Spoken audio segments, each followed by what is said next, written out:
యాదాద్రి భువనగిరి జిల్లాలోని ప్రముఖ పుణ్యక్షేత్రమైన యాదాద్రి శ్రీ లక్ష్మీ నరసింహస్వామివారి సన్నిధిలో నేడు వైష్ణవి ఏకాదశి పర్వదినాన్ని పురస్కరించుకొని బాలాలయ మండపంలో స్వామివార్ల ఉత్సవమూర్తులకు వివిధ రకాల పుష్పాలతో లక్ష పుష్పార్చన పూజలు నిర్వహించారు.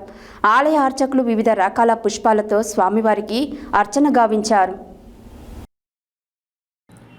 యాదాద్రి భువనగిరి జిల్లాలోని ప్రముఖ పుణ్యక్షేత్రమైన యాదాద్రి శ్రీ లక్ష్మీ నరసింహస్వామి వారి సన్నిధిలో నేడు వైష్ణవ ఏకాదశి పర్వదినాన్ని పురస్కరించుకుని బాలాలయ మండపంలో స్వామి అమ్మవార్ల ఉత్సవమూర్తులకు వివిధ రకాల పుష్పాలతో లక్ష పుష్పార్చన పూజలు నిర్వహించారు. ఆలయ అర్చకులు వివిధ రకాల పుష్పాలతో స్వామివారికి అర్చన గావించారు. సుమారు 1 గంట పాటు వేద పండితులు, ఆలయ అర్చకులు వేద మంత్రోచ్చరణల చేత శాస్త్రోక్తంగా లక్ష పుష్పార్చన పూజలు ఘనంగా నిర్వహించారు. ప్రత్యేక మంగళహారతితో స్వామివారిని అర్చకులు కొలిచారు.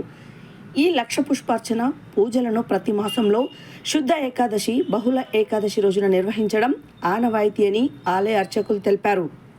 ఈ లక్ష పుష్పార్చన పూజలో స్థానికులు, భక్తులు అధిక సంఖ్యలో పాల్గొన్నారు.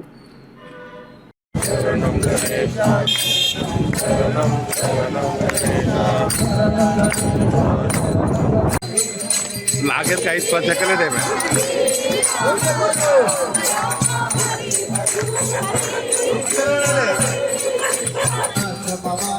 गुरु महाराजा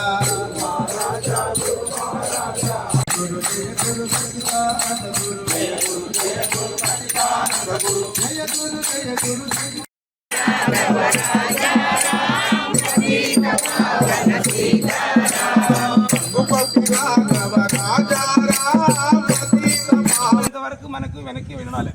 నడుము తర్వాత దో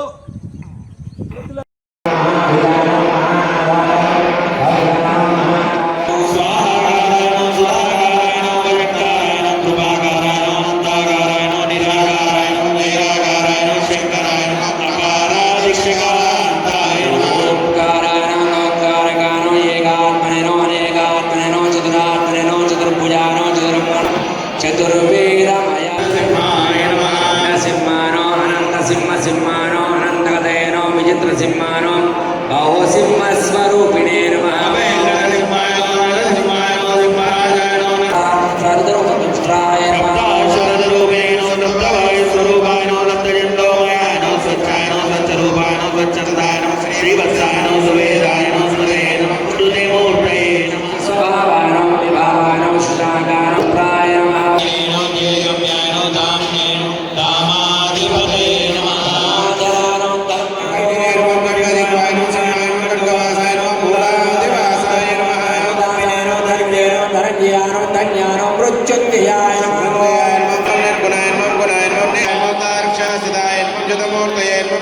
स्वरूपा